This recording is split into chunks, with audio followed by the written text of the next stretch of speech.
বাংলাদেশের আপডেট সংবাদে আপনাদেরকে স্বাগত। শুরুতেই সংবাদ শিরোনাম। শুরুতেই জানিয়ে দেব একটি গুরুত্বপূর্ণ ভয়ঙ্কর সংবাদ।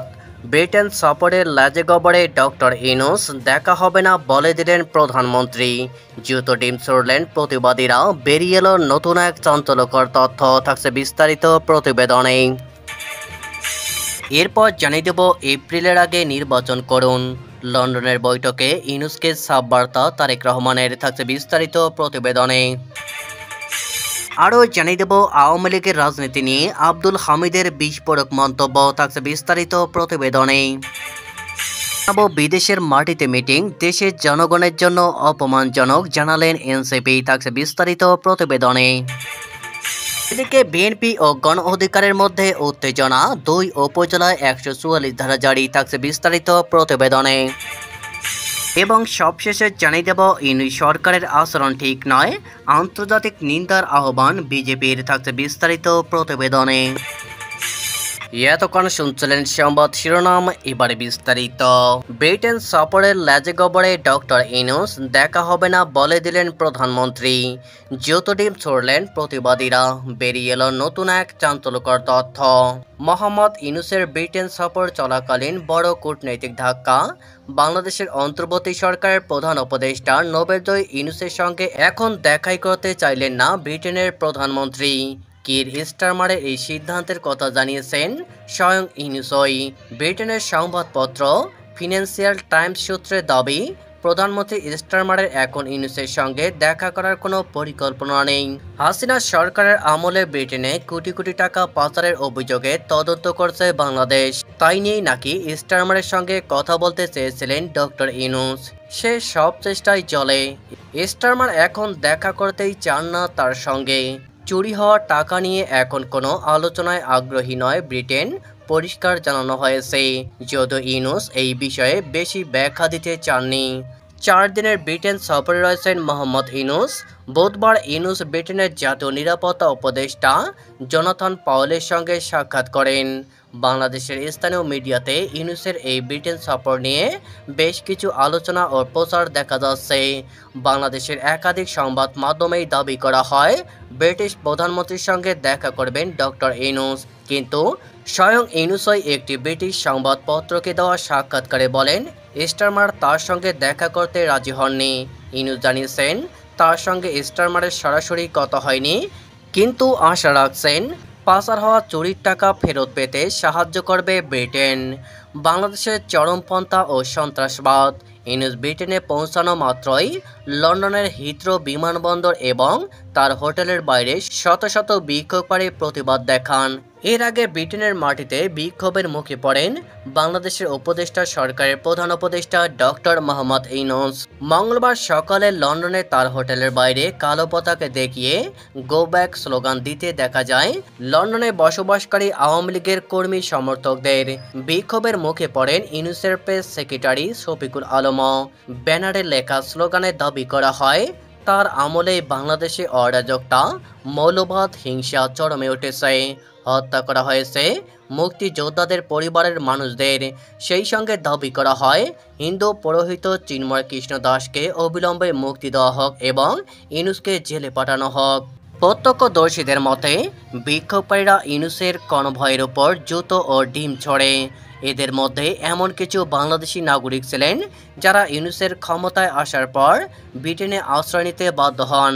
আওয়ামী লীগের ব্রিটেন শাখার তরফে 10 ডাউনিং স্ট্রিটে একটি চিঠিও পাঠানো হয়। এই চিঠিতে ব্রিটিশ সরকারের কাছে আবেদন করা হয়েছে তারা যেন ইউনূস প্রশাসনকে স্বীকৃতি না দেয়। চিঠিতে বলা হয়েছে এখন বাংলাদেশ অর্থনৈতিক সংকটের মধ্য দিয়ে যাচ্ছে, রাজনৈতিক দমন পীড়ন চরমে উঠেছে, মানবাধিকার লঙ্ঘন করা হচ্ছে, মধ্যে দিয়ে যাচ্ছে মেয়েদের উপর নির্যাতন চলছে।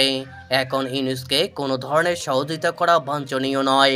এপ্রিলের আগে নির্বাচন করুন, লন্ডনের বৈঠকে ইউনূসকে সাব বার্তা তারেক রহমানের। অবশেষে লন্ডনে মুখোমুখি হলেন তারেক রহমান ও ডক্টর মোহাম্মদ ইউনূস। বর্তমান রাজনৈতিক পরিস্থিতি এবং সর্বোপরি গুরুত্বপূর্ণ নির্বাচন নিয়ে বিএনপির ভারপ্রাপ্ত চেয়ারম্যান তারেক রহমানের সঙ্গে আলোচনা করেছেন বাংলাদেশের প্রধান উপদেষ্টা ডক্টর মোহাম্মদ ইউনূস।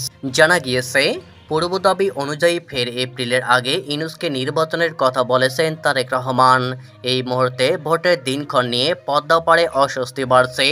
কয়েকদিন আগে ইউনূস ঘোষণা করেছিলেন 2026 সালে এপ্রিল মাসের প্রথমার্ধে নির্বাচন অনুষ্ঠিত হবে। এ নিয়ে বিএনপির প্রতিবাদ বাড়ছে। চলতি বছরেই নির্বাচনের দাবিতে অনড় তারা। 4 দিনের ব্রিটেন সফরে রয়েছেন ডক্টর মোহাম্মদ ইউনূস। আজ লন্ডনের ডরচেস্টার হোটেলে স্থানীয় সময় সকাল 9টায় তিনি বৈঠক করেন তারেক রহমানের সঙ্গে। বৈঠক শেষ হয় সকাল 10:30 নাগাদ।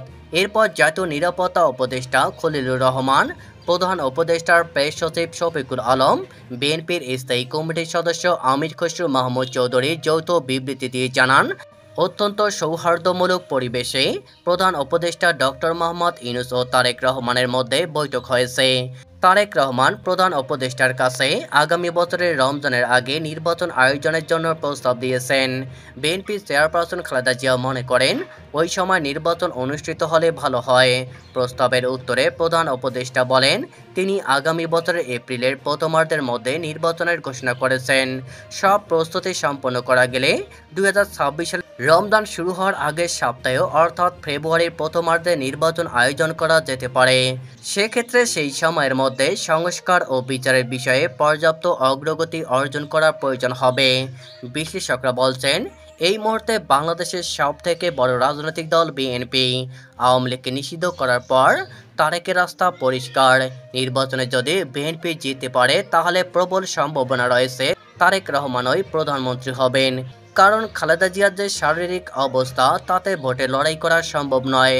প্রসঙ্গত, গতকাল ডক্টর ইউনূসকে কটাক্ষ করে খালেদা জিয়ার দলের উপদেষ্টা অ্যাডভোকেট ফজলুর রহমান বলেন, ইউনূস সাহেব যখন বাংলাদেশের সমস্ত পথ হারাইয়া ফেলেছেন, উনি পথ পাওয়ার জন্য আমাদের নেতা তারেক রহমানের কাছে যাচ্ছেন। টানা 12 ঘন্টা প্লেন চালাইয়া লন্ডন পর্যন্ত গেলেন। বলছেন, আমাকে একটু কথা বলার সুযোগ দিন।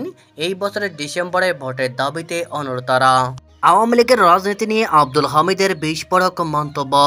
আওয়ামী লীগ সরকারের শাসনামলে টানা 10 বছর রাষ্ট্রপতির দায়িত্ব পালন করা আব্দুল হামিদ মন্তব্য করেছেন, আমাদের অনেক ভুল ছিল বলেই আজকের এই পরিণতি।